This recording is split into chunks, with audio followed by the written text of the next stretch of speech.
Hey. Yes. So, welcome everyone everywhere back to another episode of the Elite Thinking Club. I'm Jules, Julien, joined tonight by my co-hosts, as always, Michael and Liz. Guys, good? Good, good. Oh yeah. Good, good. So we're live on the TikTok, live on Twitch, live on YouTube, live on Instagram as well. If you haven't done so already, hit the like, hit the subscribe button, and follow us for future episodes. And speaking of episodes, last week this episode was about best books of 2022 that could change your life. So if you're interested in books that have an impact on your life, definitely check out that episode. I'll put links to that in the description. Um, right, Michael, Liz, I just want to say, from last week's episode, I watched a couple films on some of the books you recommended, like Into the Wild Yay. and The 16th Round, and I absolutely loved them. Not gonna lie, both of them for different reasons brought tears to my eyes, and I'm okay to say that. Confident in saying that because I guess just the power of film, with music and actors, good actors, like yeah, really, really, really good recommendations. So, guys, I highly recommend going watching that episode, hearing about our favorite books and how the power they've changed our lives. They could probably change yours too. Um, right, tonight's episode, we're going to be talking about the um, the canceling the masculinity society.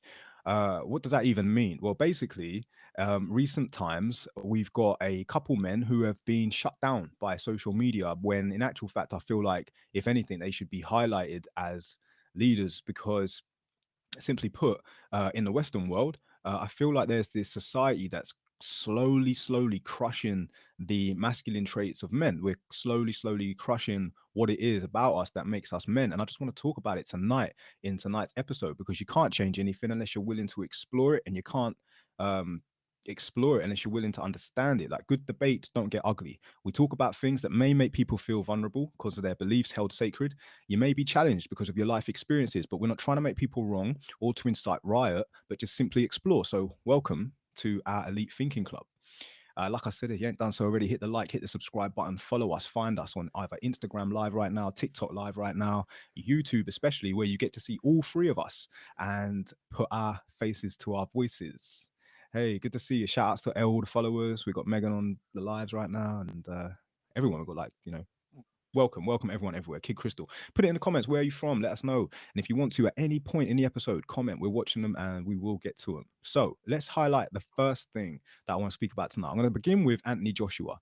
I saw how he reacted to his recent loss, to the Ukrainian heavyweight champion of the world now. Is it Usyk? And basically, a lot of people are making mockery of it. They're joking about it, and they're kind of shutting the man down for just getting a bit emotional and showing his heart, showing how he truly responds to things. And I felt like someone had to say it, and not that I'm the only one saying it. I think a lot of people agree that why are we becoming a society that's taking the piss out of someone that just one got their ass absolutely beaten in front of an audience, like in front of people, and then not having a response to that. Of course you're going to respond to that. You're human, and it takes one to know one. If you're in a similar mind as me, you can actually empathize with the man and think, shit, man, he's just lost. And how he reacted to it weren't probably thought through. He just responded.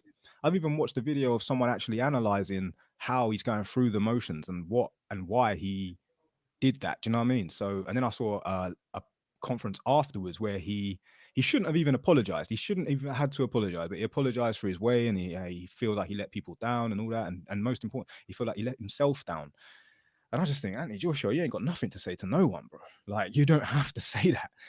For anyone to stand up and fight another person, like beat 10 shades out of them and then have to apologize after, I think it's just sad. I think it's really, really sad. So I just want to ask the audience, and, especially from you two, Michael, Liz, my closest, I want to ask you guys how you felt for Anthony and how kind of it's being made a mockery, like how they're making videos and clips about him and laughing at his expense. Like, what do you guys think? I think it's sad that anything you do in this day and age is captured, and then you can get mocked, you can get cancelled for it, you can get it twisted so it looks a certain way. um the guy was obviously emotional. He's worked hard, And I can't imagine how hard it is with all of the prep and all of the like sacrifices he made to get to where he was in the game. And he was at the top, and he's had a few knocks, you know, and that's hard when he's been right up there. So I can't judge him first and foremost. And I also can't say that if I was in that position that I wouldn't have reacted the same. I would try not to. And I feel for him because it's the professionalism, you know, it is a professional sport. He is a professional, and he is going to be knocked for anything he says, everything he says, actually, regardless of whether it's positive or negative. There's going to be people knocking him. So, of course, the second he showed that raw emotion, that reaction, you know, it was a massive trigger for him, massive trigger for him. But yeah, I personally, from watching it, I saw all the hype online, and it wasn't actually what I thought it was when I watched it. It wasn't as bad as I thought. But yes, there were moments where I thought, just get the microphone off of him. You know, he's going to regret it. He's going to regret it, and that's going to be worse for him afterwards, mentally and emotionally. So yeah, I just think it's sad that he's being knocked for being human. We're all human, and we shouldn't For real. forget that. Because it'd be a different story if he'd won. These people that are mocking him right now would have been celebrating him. Do you know what I mean? They would have been holding him up. They would have been lifting him up, uplifting, and rather than like help put him down even more. And that's one of the things that I really like. I just don't like. I can't feel for that. Them people that are doing that. It's like, what do you want? Do you want a champion when he's winning only, or are you okay to live with him when he's not? You know, being up and being down. Like it's Had he mad. have not said anything, he would have got knocked for that. He would have got knocked for, oh, look, he's got no words. He's a sore loser. Like there's, you know, either way, he was going to get mocked, knocked, and cancelled. Like, of course, he's a sore loser. Like, if you are champion and you lose, you appreciate that you're feeling the emotions of a loser. There's nothing well, it's hard glorified about work. it. It's Yeah, you hard got to. work And he that he's just, put I into suppose he that. wanted to voice how he felt, because Yeah. I can only imagine the looks of thousands of people and the different, you know, emotions and energy around the ring. It's like, and then to think as well, like he even highlighted in that it takes he has to keep his composure for so long, to train so hard to become that number one. There's only a spot for number one, and then, you know, you literally, this is one thing about the masculinity trait, like you aim to be the best, you aim to be number one, and you get there and everyone's loving you up. But as soon as you lose or anything like that, and you not only have you got your own demons to fight, you know, you're actually fighting now all the energy of everybody else. I don't And know it's about you, hard. but yeah, and to lose not your composure, so to speak. I don't think he even embarrassed himself. I don't even feel like, me It personally, I wasn't as watched it and I bad. just thought, It wasn't as bad as it'd been hyped up to be. I was right, expecting like a mega sort of, you know, really embarrassing rant, but actually, yeah, there were moments where I did think, okay, you know, you're gonna regret it, because I could see the people rallying around him trying to sort of stop him. But and also I felt for the other guy, because he had just won, yeah, that's his and moment. Yeah. it was his moment. So I was kind of trying to see it from both sides, but equally, they're both human. And he stood there and let him. He was like, yeah, you know, do Yeah. whatever. It's hard, isn't it? When you have like what I truly like, talking about, like when you aspire, like in my opinion, my eyes, right? We're talking about Anthony Joshua. He has reached the pinnacle point of like male athleticism, and he should be honored and glorified for it. But even in defeat, I feel like it would have been better if he had just walked away. I feel like it would have been better if he had just like kind of humbled, accept defeat, and then think about and analyze it after. But I suppose in the moment, when you're alone as well, you could be surrounded by people, see people, and still feel alone. You know, it's kind of when you just you need people to sort of just be like, they're not taking the piss, but just empathizing and, you know, being there for him. I'd rather see highlight reels of his success, you know, and people actually showing that, yeah, let him know somehow. The only way he's gonna know is but through our posts of positivity rather than shutting him down. Only gonna bring him down more and more and more, you know. So, oh, I see. Okay, TikTok just highlighted to me that you can't be vaping on your live. because they want to. Fair enough. I didn't even notice that. They just said to me that they're going to limit the viewers because smoking or vaping on a live influences the youngers. I love that about TikTok. Just looking out for them. I should be a more responsible grown up, I guess, and just yeah, maybe not do it on my live. Didn't even think about it, but okay, cool. TikTok, that's cool. Cool. You know what I mean? All right. Talking about that, TikTok's highlighting now what they're doing for the youngers, and that then brings me on to the next person of discussion. Hang on, not This yet. guy I called ain't spoken yet. oh Yeah, go we go on. need to Whoa, talk. whoa, Michael, speak up, bro. So I've always liked AJ. Always. Ever since he was in the Olympics, I've always rooted for him. I bet on him to win. Mm. But having said that, what he did after was very, very unprofessional. Like the fact that he threw the belts out the ring and Oh then yeah, I walked didn't see that away. bit. Mm-hmm. Yeah. So like, yes, he was pissed off, and I understand that, but he's been in the game now for many, many years, like 15 years. Uh-huh. So if you're in it for that long, you should know how to be professional. So he walked away, and then he thought better of it. So he walked back in, and then stole the limelight from the winner, which again is so unprofessional. Spoke about Yeah. shit he didn't know about. Mm. But you said about him being able to voice his opinion. That is the whole point of the press conference after the fight. After. Yeah. You Yeah, then I talk agree. about all that stuff after. So, in my opinion, it was very unprofessional. I understand that he got emotional about it. He's been working his ass off to get it. But that was that guy's moment to shine. Mm. He put in the work as well, Mm-hmm. and he won. So Yeah. you should have let him talk. He let himself down, and Anthony Joshua did. He did let himself down, and I think that, like the belts thing, Maybe throwing in the belts. moment it's the requirement of his team, the people that are meant to be there, having the best interests for him, to just actually say to him like, "I'm doing Yeah, this for your better good, throwing the mate." Like, belts out. take the mark That's off. like that is total unprofessional. Yeah. So the thing with the throwing the belts is when you watch it beforehand and know that he throws the belts, and then you watch it. I mean, he could have just playing devil's advocate. He could have just because he does look like he just drops them out the ring, and they land next. Like they're still on the ring. They're just on the other side of the ropes. So maybe it weren't as malice as it could be taken, but he still got rid of the belts. Like he could have just gave them to him and been a good Good loser sportsman. rather than Yeah. like But obviously, in the everyone's going to moment, lose at some point.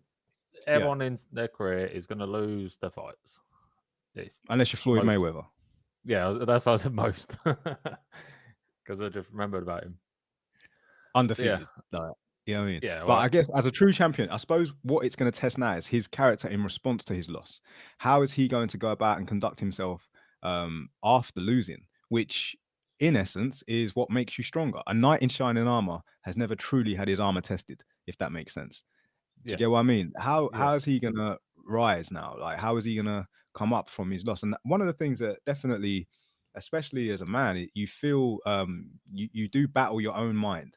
You know, you definitely feel like you worked so hard to be the best, and then like, you know, you come to a loss, and it's like, okay, so how do I react to that? How do you get better at that?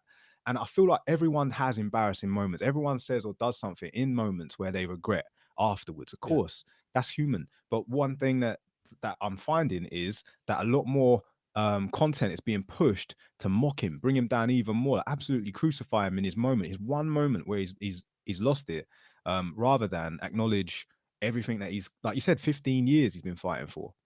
15 years. something like that. That's like the highlight reel is like well outweighs the shit that that's getting promoted. You know what I'm saying? But hey, that's why I wanted to talk about it. That's why I wanted to talk about it tonight. Started in 2010. Yeah, exactly. So 12 years. When he But when he was first. that's when he did the 2010 London ABA the Championship. Oh, okay. So he was probably training before that, no doubt. Right. I'm going to talk about the next person who I wanted to mention tonight, who is someone who's now been shut down by certain social media channels and or platforms, should I say, and that is Andrew And Tate. Andrew Tate. I said Alex, someone I know, but Andrew Tate.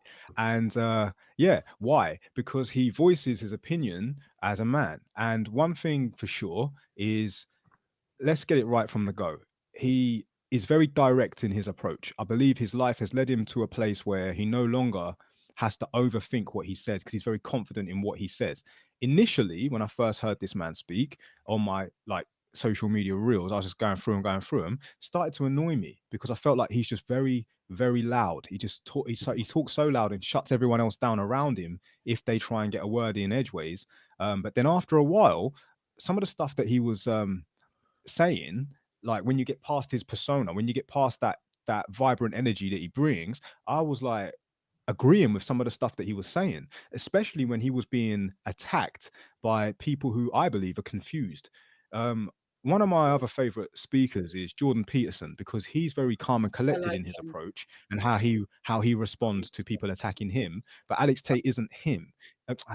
Andrew Tate isn't him. He's himself, and he responds very differently. But after listening to some of the stuff he says, I kind of agree with him to a degree.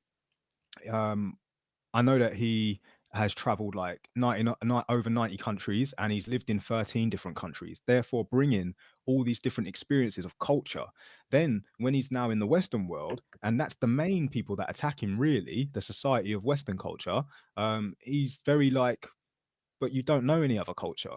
Obviously, my life experience has taught me different, and I'm happy to speak about it. He's been called a sexist, misogynistic, and all sorts. And now he's been taken down from social media platforms, which makes me think, why is society shutting down strong masculinity and then obviously promoting people taking the piss out of like weak masculinity? Not weak masculinity, that's not fair. But when obviously Anthony Yeah, showing Joshua emotions. showing emotions. I want to know what you guys think about this. Are we now kind of breeding a society that absolutely shuts down any man who stands up and just be honest about it? Do you know what I mean? I was having this So, conversation with so a oh, good go on, thing Mike. about Andrew Tate is that he's never really going to be off social media. So his personal platforms might have been shut down, but in his Hustlers University, he's actually, all the people that join it also post clips about him. He has So if you look at TikTok, 87,000 signups, by the way, to this Hustlers yeah, University. and every single 87,000 one of people. them post about him. So you've got Right. So 87,000 people posting his stuff anyway. So he's never ever yeah, going to be off social media. he doesn't go on about it too much in his speeches, but for 87,000 signups, which by the way aren't all men. Do you know what I mean? It's not just men. And then to be called a sexist and misogynistic, he's like, well, 87,000 people follow me. That's a lot of people to have social proof of, what he's created, or, that's like, think about that for a second. But also, again, I think in our society, things that are said get twisted. So I watched a video. It was a friend of a friend that actually interviewed him, knew him personally as well as professionally. And she has nothing but good things to say about him. She said that he was, a very gentlemanly towards her, kind, educational. And she explains how, like, similar to what you're saying, Jules, about how important masculinity is and how we should not be allowing it to basically be getting diluted in society, and is seen as a negative. We need masculinity, we need masculine energy, we need feminine energy, we need masculinity. It is so important. Mm-hmm.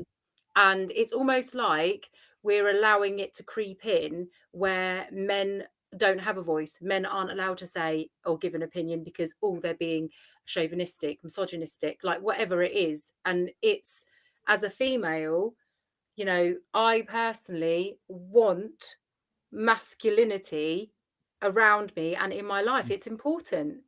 It is It's important. important. It's very important. Now, don't get me wrong. A well-balanced man understands that you have traits about you that can be strength in different realms, different areas, different arenas. You know what I mean? You can have emotional strength, you can have mental strength, you have physical strength, but it's all boils down to strength. Just like if someone says, "Oh, I'm not afraid to show my emotions," that's cool. That's cool, because that's part of being human. whether you're male or female. You understand? But another side of those emotions, I believe society shut down. I was having a conversation with a very close friend, and she said to me, like, what's your take on it? And I said, well, I'll be honest with you. When I'm in the gym, I don't apologize for grunting. I don't apologize for grinding my teeth. I don't apologize for making noises. In actual fact, my etiquette in the gym has been conditioned by society to be a little less aggressive, which isn't the right thing to do. When I work myself hard in the gym, right, there are moments when I literally zone out. I'm in so much zone of just, understanding what I'm becoming, and I'm training, right, which is another thing. I've got testosterone pumping, I've got maybe a little bit of adrenaline as well, and I'm influenced by my surroundings. One of the things I like to do is I like to knock my body quite hard. I need to feel an impact, a pain. I need to, like, I hit metal on purpose. I walk around, I do. And it's not because I'm trying to intimidate anyone or anything like that. It's because I'm literally stepping into my masculinity. If I could, I'd fucking roar. I should be allowed to throw weights. Do you get what I mean? Like, I mean, literally step into it, man. We've got blokes there like over 100 kilos who can deadlift over 200 or 150 kilos, like, and they're making sounds and noises, but in actual fact, they've got the power to probably pick up a 25 kilo weight and fling it like a frisbee, launch that shit. Like, don't get me wrong, it might endanger people in the gym, but you're never gonna reach your top capacity if society turn around and say you can't come to the gym no more. You're making everybody feel a little bit, scared. It's like, wow, okay, so you're not letting him be what he's supposed to be. Do you get what I mean? That's like saying to a woman, oh, Yeah. don't breastfeed in public. The thing is, as Don't do it. well, Don't be a woman in public. It's like, do you get what I mean? I know yeah, that's like false comparisons almost, but it's what I'm trying to explain is I society get what are you're saying. I get what you're saying. pushing men to quieten down. Yeah. For Andrew Tate, he's being shut down for speaking. Yeah, but the thing is, what we have to remember here is that he shouldn't, regardless of what he is saying and whether people like it or not. I mean, if people don't like it, don't listen to it, okay? Right. Because free speech is free speech. And he's been shut down for speaking freely, his opinions and his, findings, his mindset, his whatever on the world or topics. And he's been shut down for it because it's been deemed as inappropriate, misogynistic. Or for what? But that's what I mean. At what point are we going to get to where you literally can't have, like, free speech doesn't mean free speach anymore? It doesn't. No, it's free speech. I've been censored. I've been snowflake censored doesn't on open. social platforms. I'm not as high profile as Andrew Tate. I don't have the money he has. I don't have the houses he has. All of that, and the followers. But you get censored for saying things that they don't want you to say, and it's like, well, is there a script to life then? Do we have a script now? I'm gonna take this a bit deeper, and I've heard this before. One of the agendas of people who have control and power is to actually shut down alpha males. If you can shut down an alpha male, okay, it will literally trickle down. It will have an effect, on such an effect that they can't rise up. They used to do this a lot in slavery, and this is going way deep. So if you're a bit sensitive to this shit, don't listen. I'll give you 5 seconds to leave.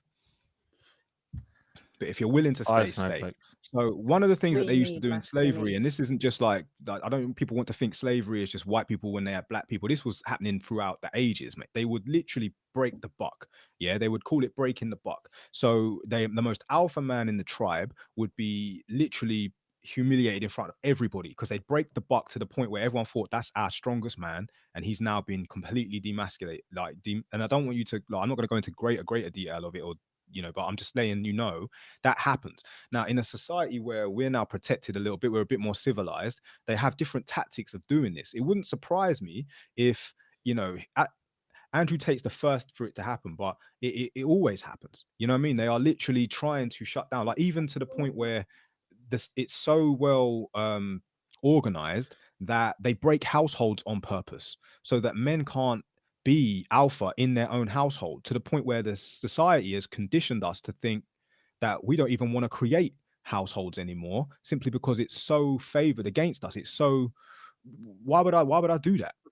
You know what I mean? Like, some of the most alpha men that I know come from broken homes, and their fathers before them, alpha men, and their fathers before them, alpha men, all broken homes. And there's a reason for that. Because if you're raising kids who are stepping into their alpha, if you're raising kids who are stepping into their alpha, all they're going to do is get stronger physically, mentally, and emotionally, to the point where actually you're deemed a threat. And if enough of us literally fought together, we would have an army of alpha men. But because society is slowly, or managed somehow, mission creep to condition the minds, especially in Western culture, where you're limited, you're literally never going to step into your true alpha state, because society will not let you. And that's a dangerous place to be. We're Shout outs basically to in our fellow a BNC. modern slavery at the moment, where all we do at the moment, it feels like, is just work to pay the government. So rent, electric, tax. You know, Kanye West, I believe, like, in his own way, is an alpha, because what he would speak is truth and educate. And even like society would make him come across crazy. They would humiliate the man. For what? So that others don't stand up and be like that. That's why. Yeah, we mentioned Tupac Shakur in our last episode and his book of poetry. And I want to highlight, the man was killed at what, 26 years old? Yeah. 26 years old. Have you heard the man speak? The man speaks like he's got such an old head on young shoulders. And I truly believe that he was assassinated simply because they knew if they had allowed him to step into his true prime by the age of like 30 or 40, it's game over.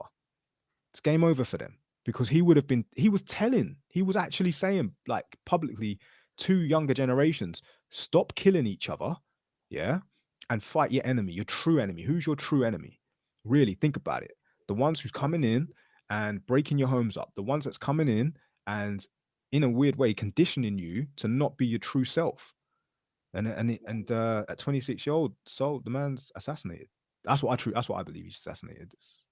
Do you get what I mean? And he's not the first, and he won't be the last. That's one of them. A lot of people, a lot of people won't do it as well, because, like, imagine this: you come out with something so potent, so powerful, but it goes against everything society says. Like your man Andrew Tate, he even highlights how it's okay for a man to have multiple wives, because in the history books before us, it's always been written about. Never in the history books before us has it said you can't have multiple wives. I know some guys admire Henry VIII for just literally going against it. It was like, yeah, I'm Henry VIII. I'm gonna have this wife now, and I'm gonna make my own church, and I'm gonna do what the fuck I want, because that's what I'm gonna do. Do you understand? Like, if that doesn't scream that that's the truth. And then they talked about, like, patriarchy and matriarchy, and in the history of humanity and the history of all of our different civilizations, never has a matriarchy worked. It's never been written about. When? What? Mention Cleopatra, like she didn't have forefathers or those behind her that set it up for her. Elizabeth didn't have people before her that set it up for her. It wasn't that she created it. It's something that you inherit. But what I'm highlighting is simply that in the strip it all back, strip it all right back. If you had a plane crash and you had 10 women and 10 men as the survivors, you would step into your natural gender roles naturally, because your survival depends on it. So think about that for a minute. If your survival depends on it, what would you do in the moment? Men would most likely say, right, lads, there's 10 of us, let's fucking build a fucking hut, shelter, let's get the fucking women, and if there's children, get them protected, get them sorted, get them doing what they do most. And the women would probably come together and be like, right, if the guys are doing that, what can we do? And you would step into your natural gender roles. Do you get what I mean? Yeah. But society forgets that, not forgets it. I think we deep down know it, but there's so much it conditions push. us to see it, to mold us. That's what society does. Whereas if we were left in the wild, you're right, Jules, we would naturally gravitate into the roles and gravitate into doing what we would need to do to survive. Yeah. But now we're at a point where we're screaming, like, from the hearts of our souls, literally step into your natural light again. Because I believe, so our current state of living, we're screaming for survival. things are coming to light, and it's such a, no one saw it coming. It's not like you can predict this sort of stuff, but we're in a state of survival. We're screaming for it, but our leaders are being shut down. They are literally not being shared. And now it's like, well, what do we do? What do we do? We need leaders. We need strong alpha leaders. And unfortunately, the strongest alpha leaders at the moment, they get completely shut down. And the ones that demonstrate like real masculinity and stuff, like even like the emotional side, Anti Joshua just gets completely laughed at. And I just think, how are you doing that? Why are you doing that? That was one of our guys. We could have just kept going. Don't dim his flame. Let him come back. Let him show us. You know what I mean? But, hey, I'm just like, You know, we've seen people sort of lose the eye before, and we've seen people who aren't in the public eye when we've been probably out on a night out or at an event, and we see people lose it. But we just we're quite hypocritical as a society, because we have the whole be kind and you know, think about people's mental health and mental well-being, but then on you know, on the flip side of that, a guy does react, and a guy does, you know, he's human being and he's overwhelmed mentally in that moment, and he did react unprofessionally and he did show emotion, and then, you know, he gets knocked, mocked, cancelled, and has to apologize for it. But then, like, if he were to do something for a cry for help, say, in the coming weeks, then it will then get twisted back to, oh, we really need to focus on people's mental health and we really need to be kind. But it's like, which is it? Yeah. It's whatever it is on the day, whatever that they feel like it should be, you know. Oh, should we cancel him today, or should we actually be kind to him today? And that's what I think is wrong about the whole media and the whole cancel culture and just society in general. yeah, Ran well That's the over. problem, though, isn't it? Because the snowflakes are so passionate about being snowflakes. They're the first ones to cancel, whereas the ones that are just getting on with life, Yeah. can't really, like, you can't click a button to say uncancel. You can only Yeah. click a button to say cancel. Yeah. So although there's less snowflakes, they're more powerful because they've got the buttons that you can do it with. Like YouTube taking away the unlike button. Like, like the view of it that is still there, but now you can't see it. Like, what is the point of that? If people don't Yeah, I like mean, it, you should be able to see. But it's like, Yeah, it does. surely can society not see, though? We're not all going to be the same. We're not all going to have the same opinion. We're not going to all follow the same narrative. But it's like the snowflake society. I hate that word anyway. But like, you know, it's like when you're not Bitches. allowed.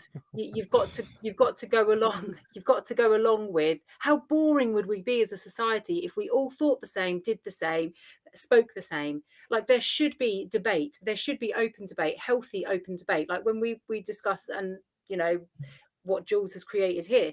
But it's like the second you question something, the second you critically think, the second you think out of the box or out of the norm, out of the condition of the brainwashing, it's like, oh, you get called a name, you get cancelled immediately. Oh, you must be anti this, you must be anti that, or you must be one of those crazy people. And it's like, what, for thinking, or for having isn't the same as yours.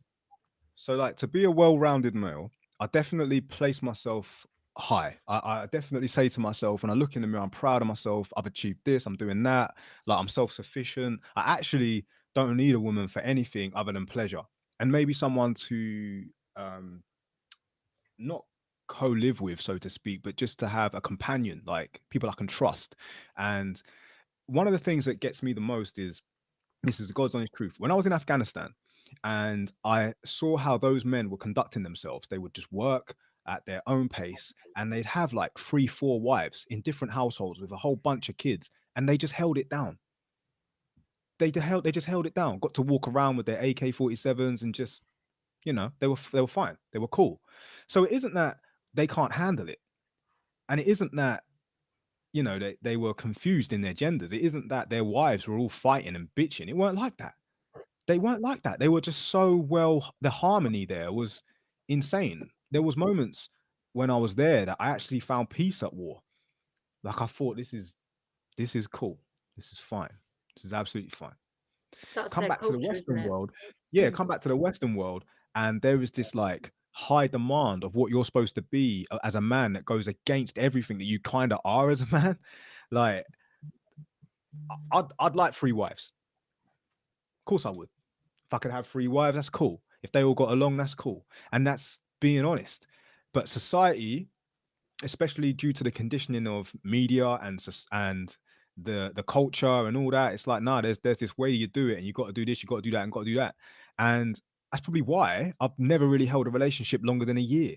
Being God's honest truth, that's probably why. Because it's not in my blood, it's not in my nature, it's not in my, like, it is impossible for me to be anything that goes against what I naturally am. Do you get what I'm saying? It's so therefore some of the time, sometimes I clash with society because I'm like, why have I reached this age? I've reached this age and I don't have like this, and this, and this, and this. And it's probably because in order to have X, Y, and Z, you've got to do what society says. But in my nature, it goes against that. You know what I'm saying? It completely goes against that. So like the society, highlighting it. like just talk about what society does. So you got to be married by a certain age, have kids by a certain age, own a house by a certain age. Mm-hmm. Like the house, I always wanted to own a house, and then it wasn't until like I see some richer people talking about actually the downsides of owning houses that I was like, you know what, I don't want to own a house anymore. Like if I brought a house, if I brought this house I'm in, and then decided I want to move away, I then got to spend 5-6 months trying to sell the house to try and make a profit on it, and then so that's 6 months that I've got to wait until I can move. Whereas at the moment, because I'm private rented, I can just go, right, I'm moving and gone. So I don't have to I've wait just had around. sorry, Michael, just got a comment, and I totally agree with what you're saying about like the house market and that. But that's like a proper whole nother. We should have an episode on that because I know a lot of people love that topic. I've had a comment and someone said you haven't met the right one. I just want to highlight I've met the right one a lot of times, the right one for the time. And there's sometimes I look back and just think, wow, that one deserves the man I've become.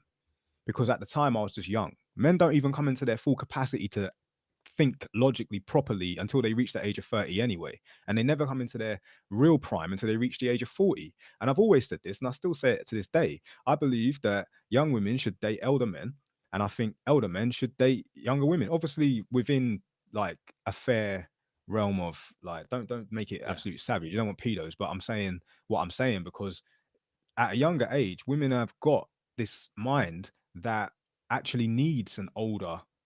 Do you know what I mean? When traditionally a father would give away his daughter down the aisle, traditionally, it represents something very spiritual there. Like, I now trust you as the new father of my daughter. Do you get what I'm saying? And a man should be able to, you know, reveal the veil and be very, very proud of himself that he's actually capable of doing that. And I've also had conversations with girls, and they've even spoke to me deeper on a level of what do you want, like, and I'll put it straight out there because I'm at the stage now where I don't mess around. I'm like, okay, so what do you want? What are you looking for? And then there's sometimes where I think to myself, wow, like, get to the point, like, be honest with me as well. I think it's important. Honesty is a great value. Am I actually gonna be the man you want me to be, like, now? Don't fall in love with what's the word I'm looking for? Don't fall in love with uh potential. Fall in love with the reality. Do you know what I mean? Do you get what I'm saying? So a lot of young ladies will fall in love with the man's potential, but it's like, okay, so what's his reality? And if you are after X, Y, Z, and whatever, is that what you really want, or is that what society makes you believe you want? Yeah. And then I get to the point where it's like, if you're aspiring for all them things, you better check back in about 10 years. Because until I'm able to do all of those things, like, I don't think that you're gonna enjoy what I've got going on right now, because I just don't think you'll probably get to the point where in the subconscious mind they start playing these games. You get what I'm saying? Like, only because they're naturally doing it. They want to test the man, see if he's like the man they want him to be yet, and all that shit. I just get to the point where I'm like, okay. Do you ever feel as a man, Michael, that society to a degree kind of puts you off them things? Like Yeah. it turns you a bit savage. I used to be a real nice guy, and I mean like really nice, over the top nice. Now I'm just a bit savage to the point where I'm like, nah, you're not worthy of me. I'm sorry. You female there. Sometimes I hear him speak, I'm like, you ain't even fucking worthy. Not even worth conversation, let alone fucking marriage and all that. Yeah, I mean, when you talk about like the pinnacle of how a man should be, I don't think there is a stage, because if I look back even a year ago, I'm pretty different to what I was then. Yeah. So every year I learn new things. Every year I change how I am. Mm. So I'm constantly growing or changing. Maybe not for the Mm-hmm. better, but Mm-hmm. if you see me 10 years ago, I'm a completely different person from then. Mm-hmm. And I have quite a few days or weeks that I am immature. Like, Yeah. I never ever want to be really classed as mature, because it's boring. It bores me. There's a race age as well. And when I say race, I mean speed of time. A lot of demand is for young men to be in a position where older men are, if that makes sense. So I Yeah. know older men who have come into their full financial capacity, experience, and knowledge and wisdom. And in essence, they become our role models. In essence, they should become our mentors, right? It's probably the clues in the word mentor.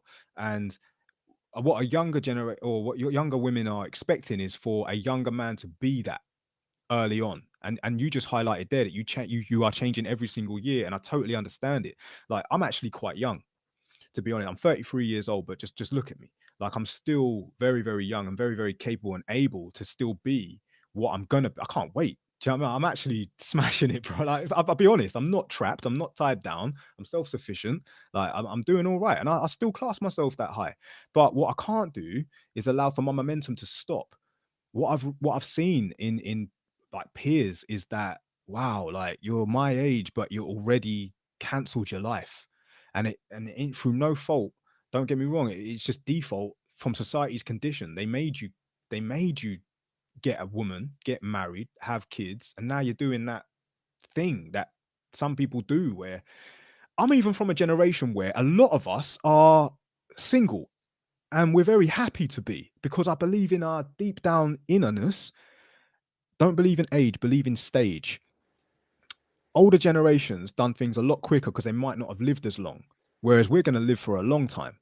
Do you get what I mean? And we're Yeah. now a Yeah. lot more educated, we're a lot more aware, we're a lot more woke, and unfortunately we still have to put up with the old conditions of society, the older conditions. And I believe that pressure puts the pressure on us. So when I'm at home sometimes and I have my moments and I'm sitting there thinking, fuck's sake, man, I'm 33 years old, I ain't got kids yet. Not saying that I don't practice, like don't saying that I haven't, I'll be honest in that I've gone through 2 losses of children. And you have those battles in your head. You just think like, maybe I'm not meant to have them. Maybe the gods won't give them to me, or something like that. Maybe I've been with the wrong women. But the truth of the matter is, I've been with all the right women because they served the man I was at the time. Do you get what I'm saying?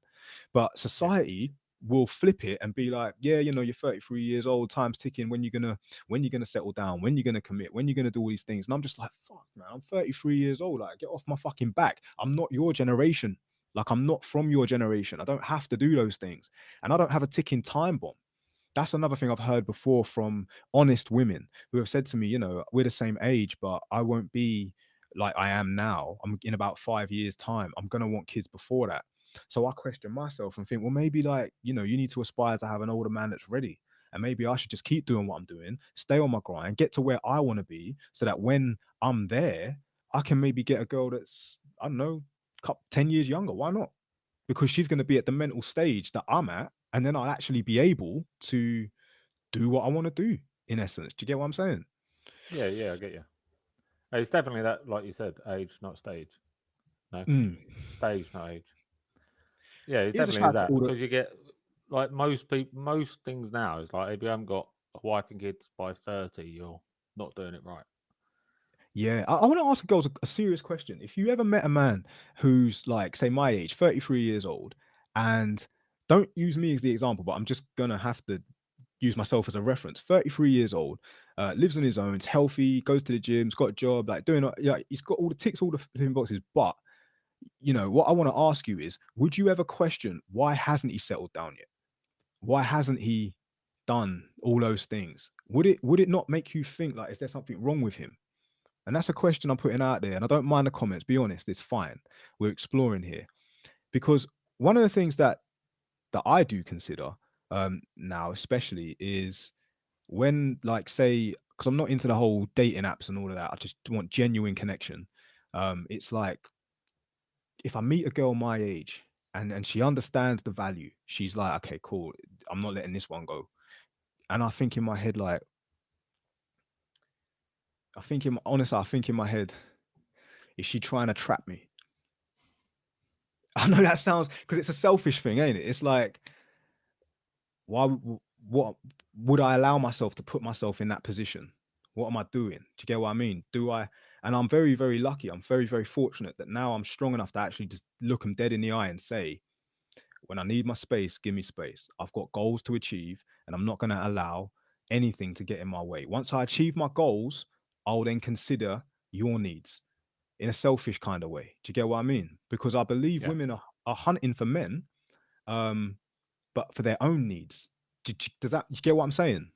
Yeah, I mean, you said selfish, but it's not really, because when you look back, like if you manage to live to 90, if you look back and haven't lived the life you want, Mm-hmm. you're the only one that's going to regret it. You're the only one that's going to lose out from it. So if you don't do what you want to do now, you're the only guy that's going to lose out. So there's no need to do something because the world says you do. Because if, like I said, if you do that, you're going to get tonight and go, oh, I fucked that right up. So Jordan Peterson is another speaker that I actually admire. I think the guy's got it down, but he is an older, mature man. He's done it all, but mentor, best way to describe this guy, and he articulates very well. He believes, or he says, that yeah, there's a process that we're supposed to go through as men, but if you don't do it, you're going to get older and regret it. And I just think that puts the pressure on. Do you know what I mean? Like, if I don't have a kid in the next 2 years, am I going to be that old dad that can't do nothing? But I don't want to do that. I don't want to do that. Then I go to work and I hear all the stories about, like, what it's like to live with a wife and have kids and all this and that. And it's like, bro, just please talk about the good stuff, because this ain't really putting me on at all. I don't, you know what I'm saying? That's, Yeah. help Yeah, it me does out, here, bro. add a lot of pressure. For real, for real. That's why, like, I've a couple of times thought, yeah, I'm ready for kids, and then every so often I'm just like, I don't think I am. Yeah. It's a bit daunting. The idea that the thought of being a father would be amazing. Like, I see the love Yeah. in unconditional love and the motivation. I actually had this conversation with a very close friend. We were talking, and one of the we laugh and joke because she's single, she ain't got kids. We're the same age group, and we laugh and joke. We confide in each other, and some days we wake up and and I'm like, I can't be asked to go work today. I really can't be asked. I just call in sick. Shall I just, like, I got no responsibilities. I have no kids to do it for. I ain't got to do any, like, I'm fine on my own. And one of the things I believe that children give is a massive motivation to actually get off your ass and do shit. Do you get what I mean? Like, I see it in some of my role models. Like, when I hear about 50 Cent, and a lot of people know about it, but one of his biggest motivation was his kid can't grow up with a bum dad. Can't grow up, like, you look at them and you just think, nah, I'm not having it. There's younger eyes watching me, and it's monkey see, monkey do. What sort of legacy am I leaving for them? What sort of example am I setting for them? Do you get what I mean? And Yeah, I totally. suppose, yeah, I would. Is okay. Here's another thing as well. Is knowing what I know, right? And we're talking about wokeness. Is being mindful and aware of the current state of that we're living as a civilization, knowing that we could be coming to the end of our civilization as we know it, like it's like all civilizations, from the ancient Egyptians to the Mayan tribes, to all civilizations come to an end at some point. Are we coming to the end of ours? Would it be selfish to have children now? Because are you creating children to contribute to the growth of us, or is it selfish to have them, knowing that you're actually bringing them into this world, this life? where Yeah. in I mean, it is quite a scary world we live in. Like all the crazy I want to know politics what you we're in think. now. Yeah, I'd be scared about my kids going to school and learning all the stuff I don't agree with. Yeah. Like it's It's definitely a that's legal one of the things. requirement. You have to send your kids to school, right? Well, no, you can homeschool them, but then That comes with a lot of yeah, resistance, is it? Yeah. yeah, then I can't have a job because I know I have to be at home, be a teacher, or pay for a homeschooled person to do it, which obviously is more money. And with the current climate of all the money going up, you can't really afford that either. So you'd have to send them to school, and then they'd fill their brains up with stuff that we might not necessarily agree with. Yeah. Like all We've this lost woke Liz for a nonsense. bit, which is I did want to ask her a question because but it's one of those ones. Yeah, we've been live for 50 minutes. It's probably been on for 5. Yeah. Oh man. So back to what we started talking about, which is like the cancel masculinity culture. It's led us down the path of talking about how society conditioning as in general. Not I wouldn't say word poisoned, but what are we breeding? Like there's a lot of I saw a video about this millennial openly speaking about what she was growing up with and the fact that she came in to a world where people was talking about this thing that happened like 9/11, how it changed everything, and she had no idea of it, but she had to watch videos of people throwing themselves out of a building, thinking like what the fuck happened before I was alive, like, and every year has to celebrate something she has no clue about. And that's kind of like the on 11/11 the silence, minute silence to respect that at the past. And it's like, but I know you're asking me to remember, but I wasn't there. How can I remember something I weren't there? We're on, you know what I mean? Yeah, And that's see, like, I think that's more not remembering. I think that's more respect for the guys that have put down their lives for us to live in the world we're in. Well, it's fucking now it's all gone to shit. But before yeah, all this happened, go on. So here's another to thing about keep society. us, So Michael, you just nailed it. If you are a millennial and you're born into this world that you're asking to remember things where you just think like, I don't agree with that. I know what your view is on it, but look at the world we live in. So you're telling me guys lay yeah, down their lives for this? Don't you now see it with a different perspective? Or are you still conditioned to see it with the perspective of I should be grateful for this shit? Why would I be grateful for this shit? You went to fucking I should be looked at and be like, right, so you signed up to the army and you went to Afghanistan. Yes, I did. And I've always defended this. People will be like, don't you see that you're part of the problem? And I'm like, okay, cool. In the grander scheme of things, see you drinking a can of Coke. You like drinking that can of Coke? Yeah. All right. In order for you to drink that can of Coke, I had to go to Afghanistan. Whether you yeah, like that or not, that's a fact. Do you like driving that car? Yeah. Well, in order for you to drive that car, I had to go to Afghanistan. It's a fact. And I know that sounds really like one put, but that's how I used to defend it. Then on the flip side of a coin, like my spiritual family is all like, you do know. And I'm like, I know. I fucking know. But I was socially conditioned as a young man. You have to understand that. Me as a man, in my nature, screamed for war. I know that sounds silly, but I needed discipline. I needed it. I needed to train. I needed it. I needed to understand the art and mastery of self-defense. I needed to understand the art and mastery of weapon systems. I needed to understand the art and mastery of warfare.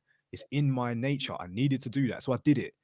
And yeah, at the cost of having to fight for the agenda of my ruling elites. It is what it is. Now, yeah. I this is mean, one thing, regardless of how the world is now, but I just want when to say they one more went to thing. World War One, World War Two, Yeah. that is Sorry, man. I just want to say one more thing. The reason that my mind needed that is because I came from a fatherless home. Now, if I had a dad, I believe that could have turned around and said, no, son, I can teach you all these things. I can teach you all these things. You don't have to join the army to do that.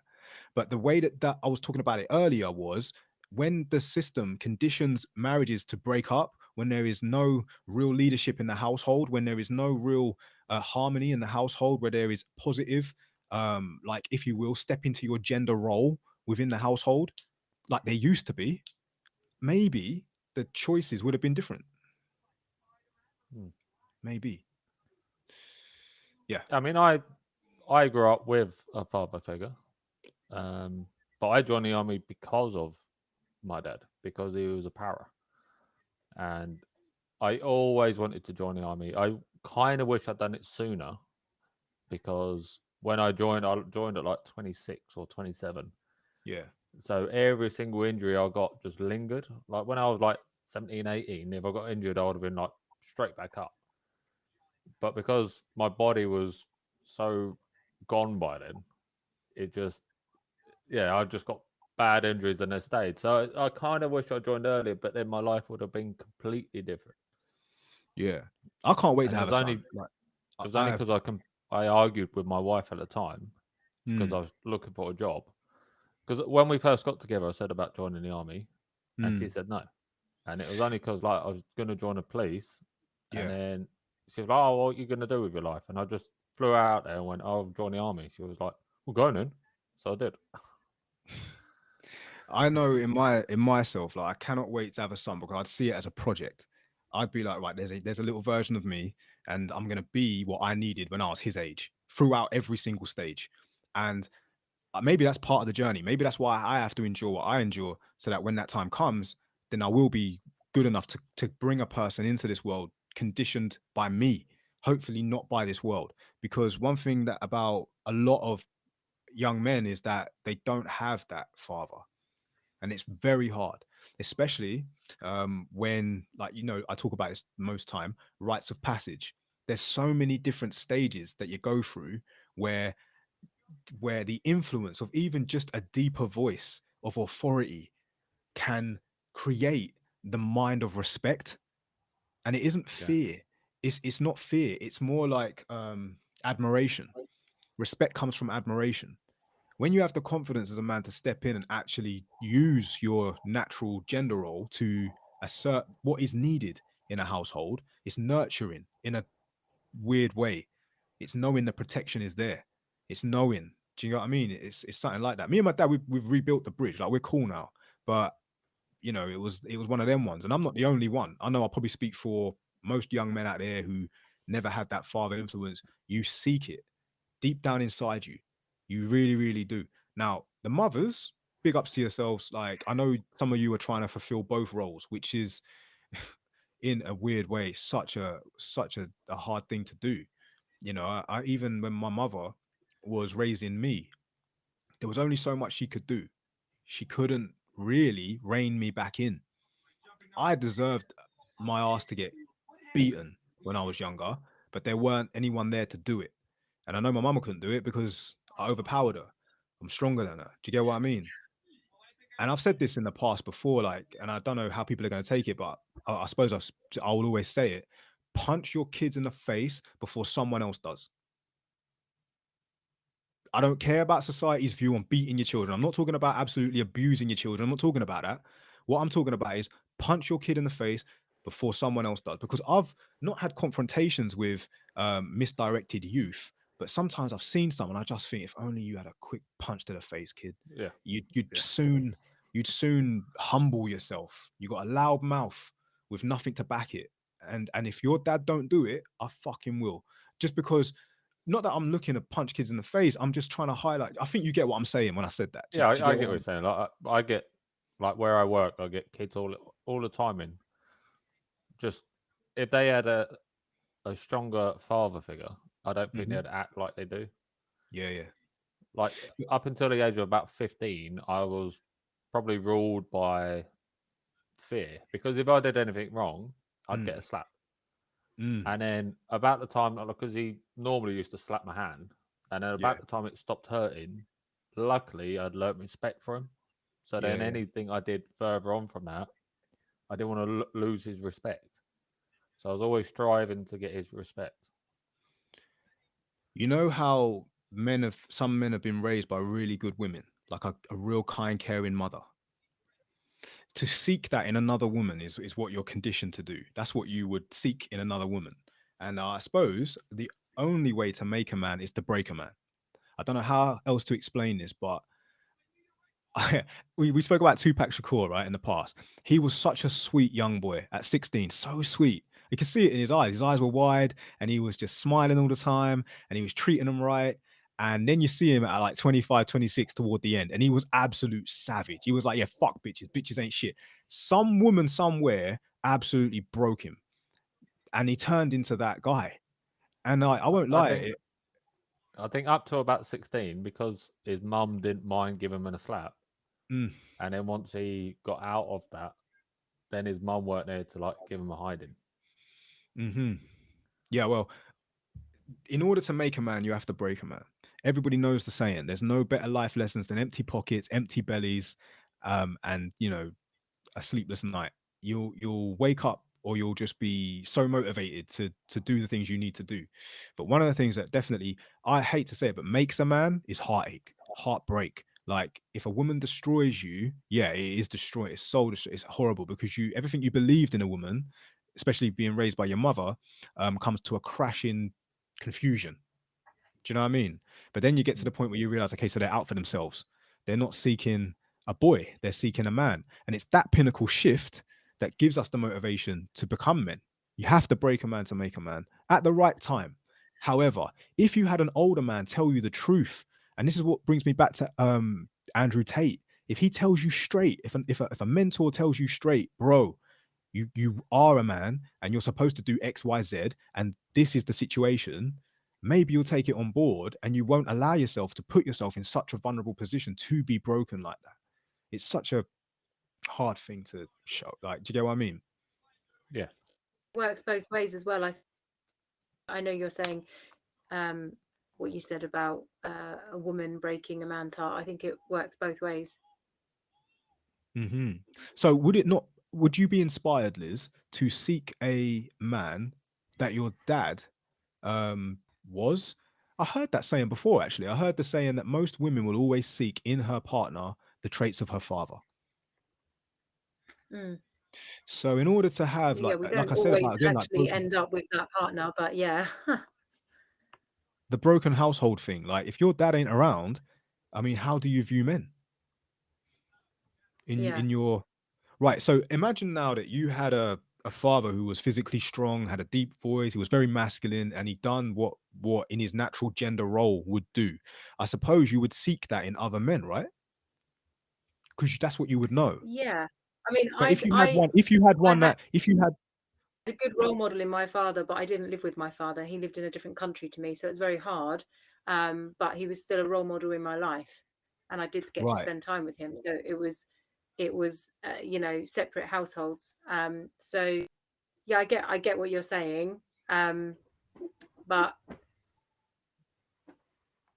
yeah, I would seek somebody that was like him, had his work ethic, his kindness, his strength. Yeah. I suppose my point is that I'm getting a little bit, and I'm just being straight, a little bit upset with society at how they aren't breeding stronger men. I hate that I idea agree. that we're breeding weaker men. Now, don't get me wrong, like statistics have shown that testosterone in males through the generations is definitely declining. And I don't know if that's because there's something in the water. I don't know if it's because something in the food. I don't know if it's because we're not Yeah. exercising enough and they're spending too much time on screens and all that. But at the end of the day, it's definitely a statistical fact. However, They want one they thing that want don't they help, want they want to get rid of, they want to shut down on the masculinity. Like what you were saying earlier about the slave system and how, the strongest one would be humiliated. It's true. There is a war on masculinity right now. There truly is. They want you compliant, quiet, just, that is what they want. Seriously. mm. Not able Do to. you want to know something? Do you want to know something? There's a lot of young men out there screaming to be allowed to just be men, but society won't let them. It's shocking. It's shocking. They're screaming for it, man. We need You know, in masculinity. school, do you remember in school when there used to be fights all the time? Mm. Like boys would just fight, and it was a natural thing to do. Yeah, it was a highlight of the day. It was just so natural. I don't know if girls spent time like, of course they would. The girls would be in the changing rooms doing whatever girls do. I had no clue what girls do in changing rooms. But in the boys' changing rooms in school, we'd have belt fights. We'd just be like, right, you and you go and get your belts and you flipping beat it. You just fight. You just actually, it was all like sparring basically. And it just be, and then you had proper fights, like proper clashes. And it's just like, okay, that's how I grew up anyway. I don't know if that even happens anymore. I don't even know if they're allowed anymore. It's like, nah, expel them. expel them. We don't need that here. And it's like, well, when would they ever get to, like, what is it, on a sports field, play rugby, play football? Is it a contact sports? Even like martial arts, all these things. And I suppose if they won't let them do it in society, you have to practice it at home. Do you know what I mean? Yeah, we used to do like school on school. So I was from Heathcote. Barnwell was like literally just down the road, and we'd meet up after school and just have a punch up. Someone just commented that the testosterone went down literally because of nuclear wars and testing. If there's one thing I loved about being a soldier, I don't know, Michael, do you remember intercompany boxing? Yeah, I went to a couple of them. Yeah, we would literally like honor this like tradition of how different companies, A company, B company, C company, D company, we would have, even HQ company would have their boxers, and they train for like 8 weeks solid, just do nothing but boxing, and then we'd have this really awesome intercompany boxing tournament, and yeah, it was amazing. it would just be just so amazing. Yeah, win or lose, it was just a thing, and it was like, I don't even know how to explain it to people. Like, it was so necessary, so needed. There's some good things about it. Don't get me wrong. There's some bad things about it being in the army, but at the end of the day, it breeds stronger, better, more focused, fitter, healthier men, especially in the infantry. Yeah. I mean, I personally didn't go anywhere in the army, but it did make me a stronger person when I left. Yeah, definitely. It sets you up right. Now, imagine if we could have teachers in schools who understood that. You can't teach that. If you live it, you know it. And that's another difficult thing. A lot of people, younger generations, haven't lived, so they don't know. But if we had experienced mentors being able to teach rather than shutting them down, maybe we'd breed a better society. So instead of shutting these people down, calling them sexist, calling them misogynists, and calling them all these things, why not actually see the bigger picture? See the bigger picture that they're needed. We're our saviors, if you will, are getting absolutely caned, crucified. And for, like you said, 15 years Anthony Joshua has been fighting. And then for that one time when he shows a little bit of like crack in his armor, people are absolutely cussing him. I don't want him to be remembered for that. I really hope this blows over and he gets highlighted for what he really was, which was such a role model at such a time when it was needed. You can make something of yourself, Yeah. Society I believe he will. I believe he'll get over it. Because he's had some things in the past, like he's been called racist and all this sort of shit. But he got over them. So I believe he will, like, his personality will shine through at the end. Question into the viewers and the audience and you watching right now, in the comments, if you want to, just post about how you feel. Is society slowly breaking down the masculinity in our lads, in our men, in our young boys? Like, and do you even know what the solution is? Like, if you do, what is it? That's what we're exploring tonight. So the solution is quite radical though, because you've got to get all the snowflakes to bitches to stop being so fucking easily offended. Because again, like what I said earlier, like when they get to 90 years old, they're going to look back and go, "Oh fucking hell, what a cunt I was." I suppose I'm like, as a young man, especially, I'm really like trying to hold it together, trying to accept all of the pressure from society and knowing what I know, just trying to keep it together.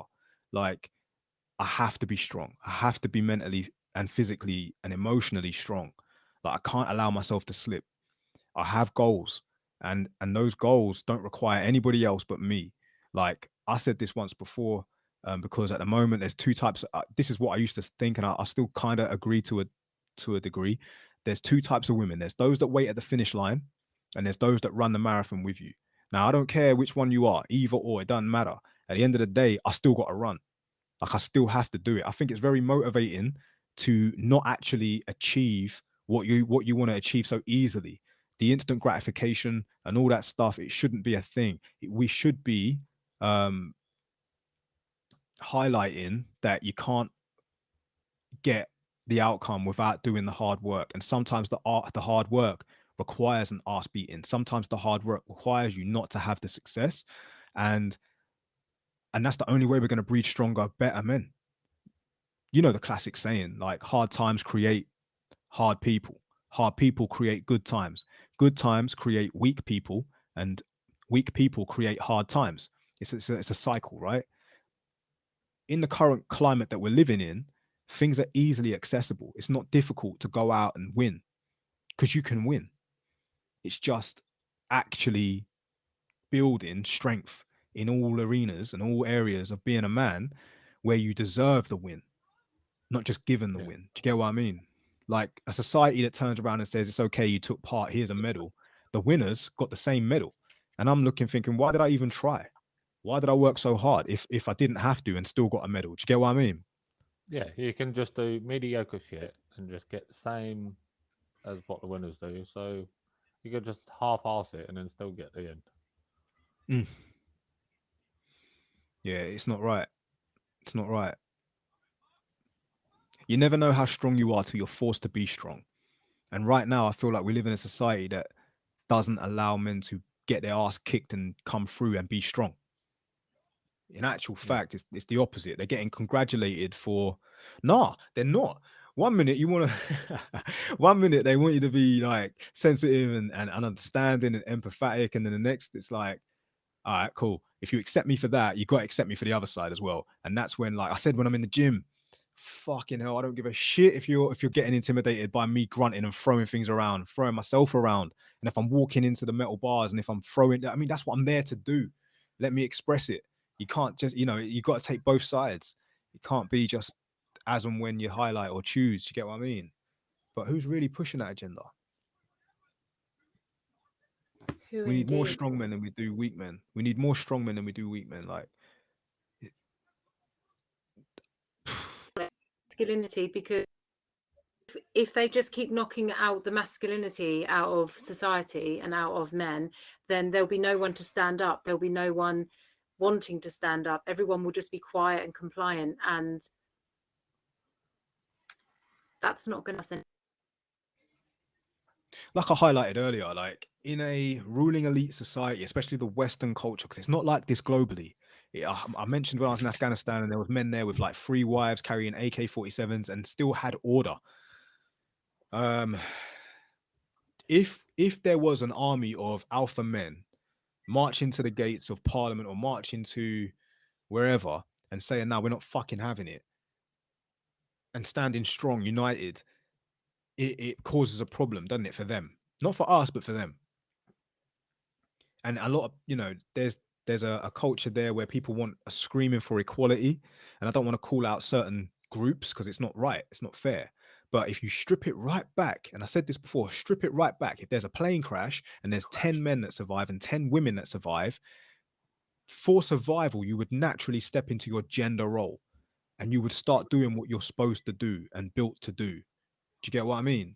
Mm-hmm. Like by nature's design. And I suppose we're living in a society that don't really allow it these days. And it's like, or we've got a lot of people complaining about it. What are you complaining about? You shouldn't be if you just let it be, like naturally. And I suppose that's where the confusion is for younger generations. We've got generations of generations younger than us, and they're looking up to us, as well as being confused in the world they live in. And it's kind of a little bit scary. Like, what example am I setting and what am I accepting? I don't like the fact that people like Andrew Tate have been shut down. I don't like that fact. As much as he might not, he might have annoyed me at the start. Now that I've actually thought about it, I'm thinking, nah, this guy's stepping up and speaking. He really is. And as much as like I don't like that Anthony Joshua lost because I'm a fan, and how he reacted may have been a little bit unprofessional. But what I didn't like was how people just sort of turned on him, made him the laughing stock. And it's like, you're taking our leader or one of our examples of pinnacle male athleticism and ruining it. Why? I don't understand that. he'd kick most of your asses. And you know what I mean? You wouldn't say nothing then. And not only that, how do you expect him to come back if you ruin him like that? You know, it'd be so shit if he took his own life, man. Do you know what I mean? People may then fucking wake up. I mean, hopefully he's strong enough just to get over it, sort himself out, and then come back stronger.